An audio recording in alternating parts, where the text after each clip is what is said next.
You know, Lindsay, some of us of a certain age remember former Minnesota Governor Harold Stassen as somebody who also ran for president 9 times between 1944 and 1992. But he was much more than a perennial presidential candidate. And now, as Tom Hauser reports, you can learn about his remarkable career in a new musical. Harold Stassen might be the most famous Minnesota governor you've never heard of.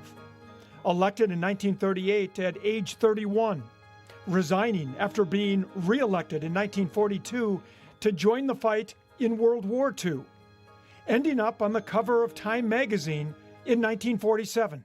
He does break the mold in every kind of possible way. Stu Ackman of the United Nations Association of Minnesota says their organization is named after Stassen because of his key role in the founding of the United Nations. Conservative, Republican in the 30s, being elected governor of Minnesota a couple of times, resigning to go into the Navy to be in Admiral Halsey's force, a key personage there.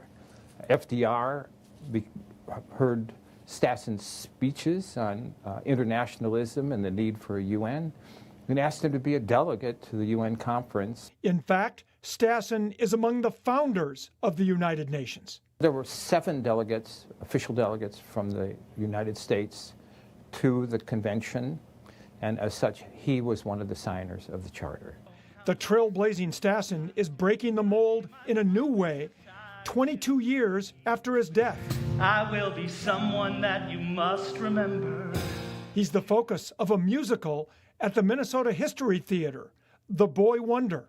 Obviously, he was more than a boy, but in terms of the things he was accomplishing at such a young age, The Boy Wonder is an appropriate title. Definitely is. Well, I think back to my early 30s or mid-30s and taking on governorship of a state and even knowing how to think about that. It's remarkable.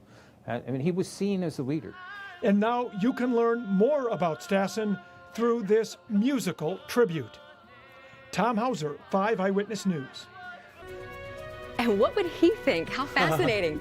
Performances of The Boy Wonder run through October 29th at the Minnesota History Theater in St. Paul. You can learn more about a special event tomorrow night honoring his work on the United Nations at KSTP.com under Featured on 5. A remarkable career. Absolutely. It's fascinating.